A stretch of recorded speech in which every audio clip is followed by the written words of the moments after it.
This is lesson 4, product and quotient law. So product, the word product means the result of multiplication, and quotient means the result of division. So the product law, let's examine a couple cases here. So we have 2 cubed times 2 squared. Well, 2 cubed is the same as 2 times 2 times 2, and 2 squared is 2 times 2. Well, you see they're multiplied by each other, so we can just add up the number of 2's being multiplied, and that's 2 with an exponent 5.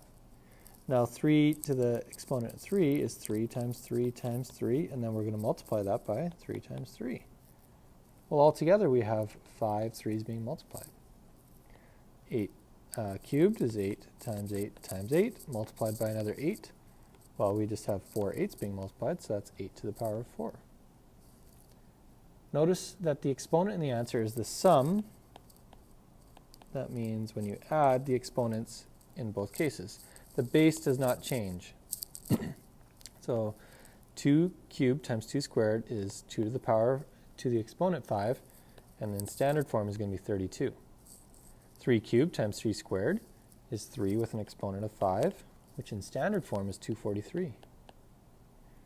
And lastly, 8 3 times 8 is 8 with an exponent 4. In standard form, that is 4096. So the rule: when multiplying powers with the same base, we add the exponents and keep the same base. So here's an example. Negative 2 cubed and negative 2 to the exponent 5. The base is the same, so this is going to be negative 2, and then you add the exponents. So that's going to be negative 2 with an exponent 8. X and x, it's the same base. So this is x, 4 plus 2. Overall, you get x with an exponent of 6. The variable is v. So does it have the same base? Yes, it does. So what you do in this case is you multiply the coefficients and add the exponents. So 3 times 2 is 6, and v 5. I'm just going to kind of do this example again and expand on it. So 3v squared multiplied by x squared. Or sorry, that is completely wrong. 3v squared multiplied by 2v cubed. So let's expand 3v squared. So 3v squared is 3 times v times v. And then we're going to multiply that by 2 times v times v times v. Now if I rearrange this, I get 3 times 2 times v times v times v times v times v. Well, this part here is 6, and this part here is v5. So that's how you get, that's why you multiply the coefficients. So we have 2 and 2. So 2 times 2, that's what we got there. And then let's deal with the m. So we have 1 m there, 4 there, so that becomes 1 plus 4. We have 2 n's and 6 of them, so 2 plus 6. And then we have k8 plus a negative 3, so 8 minus 3. So 2 times 2 is 4. M, 1 plus 4 is 5. And then for the n variable, 2 plus 6 is 8. And for the k variable, 8 minus 3 is 5.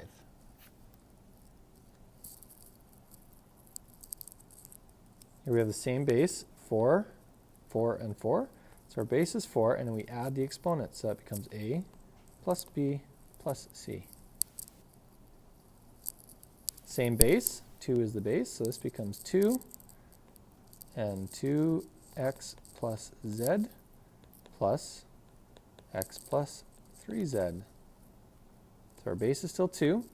We have 2x plus another x, so 3x, and 3z. So where did I mess up here? 3z. I missed something here. Okay. Z plus 3z, that's why. So plus 4z. We have 1 here, we got 3 there, so we got 4 overall. So that is the product law. The quotient law, we're dividing. Now if you can think through this, if we're multiplying, we add the exponents. So if we're dividing, we're likely going to subtract.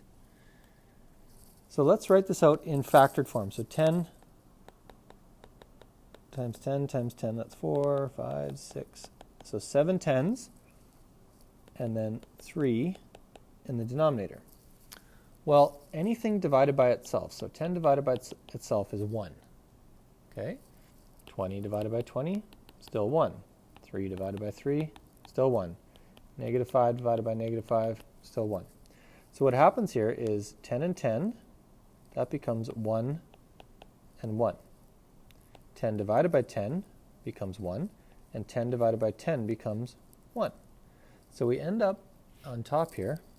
I should have used a different color pen. Maybe let's do that again and just use a different color pen.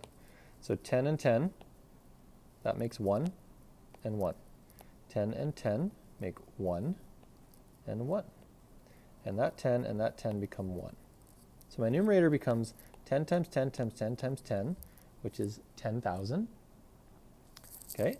And my denominator becomes 1 times 1 times 1, which is 1. So in exponential form, we have 4 tens being multiplied on top, and that's technically over 1, but you don't have to write the over 1 part. In factored form, this is going to be 5 sixes over top of 3 sixes. Well, we just went through a whole bunch of examples that anything divided by itself just makes 1.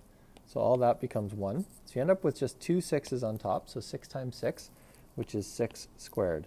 Everything else will simplify to 1. This is a different form, but it still means the same thing. 12 to the power of 4 over 12 to the power of 3. So that's 12 times 12 times 12 times 12 over top of 12 times 12 times 12. Well, that makes 1, that makes 1, and that makes 1. So you're actually just left with 12. You could put exponent 1 or just put 12. That's fine. Notice the exponent, and the answer is the subtraction or the quotient between the exponents. The base does not change. So let's do a few more examples here. So this becomes 10 to the 7 minus 3, which is 10 to the 4th. This becomes 6, 5 minus 3, which is 6 squared. And this becomes 12, or 12 to the power of 1.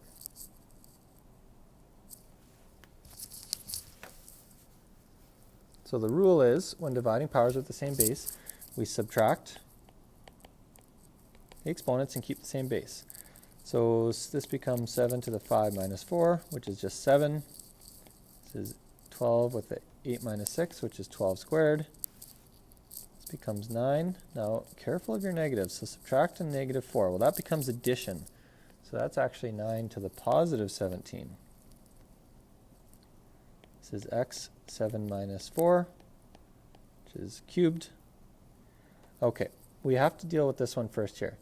Now, in the product law, we saw that we could multiply coefficients just like regular numbers.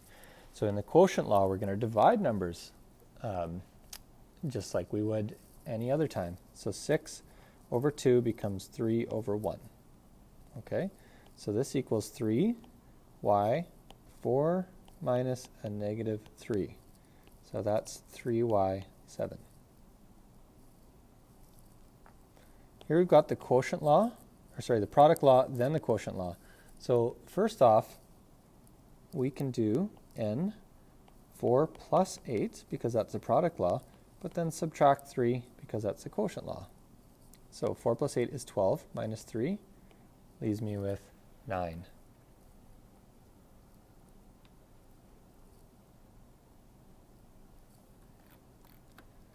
All right, so pause the video. I want you to try these ones in your notes and then come back and I'm going to write the answers here to see if you've done them correctly. Okay, so this first one is 4 to the 4 plus 3, which is 4/7. This becomes f 3 plus 5 minus a negative, plus a negative 4, which is f to the power 4.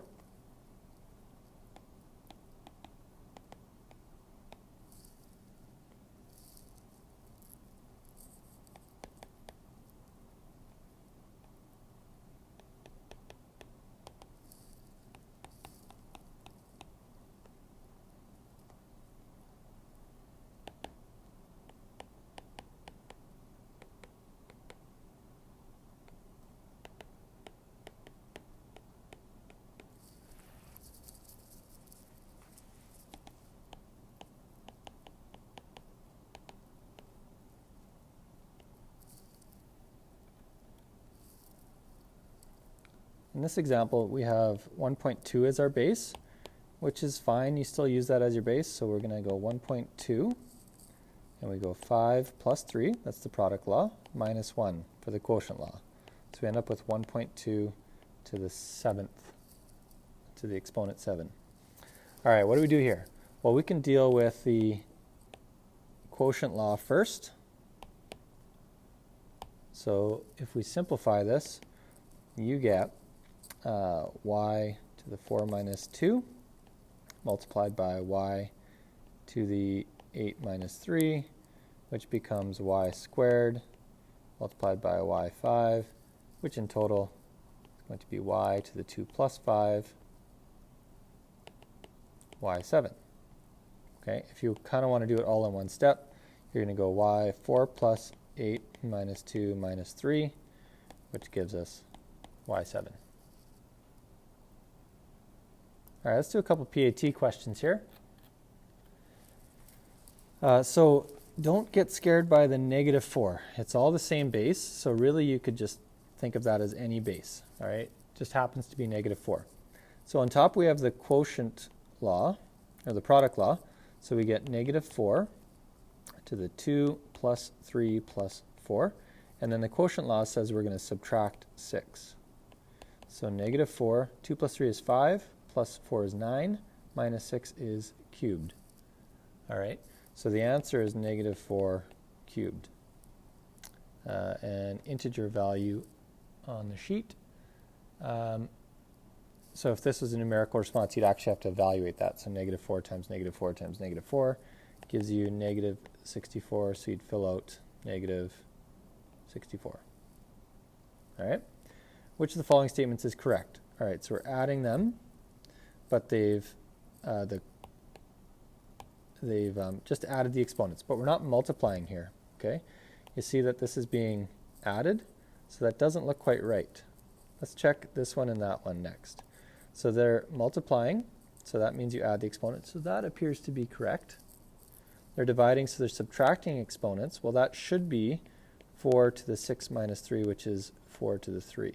So that one's no good. And because these are addition and subtraction, that's not the product law, and this is not a quotient law. Okay, so the only one that is correct is C. Okay, given that 4 times 5 with the exponent of 7 is equal to 4 to something times 5 to 7 something, what is the value of the blank part there? Well, that in fact is just going to be 7. Okay, 4 times 5 to the power of 7, that's going to be 4 times 5 times 4 times 5 times 4 times 5 times 4 times 5. How many times we got there? Should have written that smaller. Times 4 times 5. 1, 2, 3, 4, 5, 6, 7. Well, if we just rearrange everything, we get 7 fours, and we get 7 fives. So we get 4 to the power of 7 times 5 to the power of 7. Okay, so just rearrange it and you get the same thing there. All right, and we're into classwork.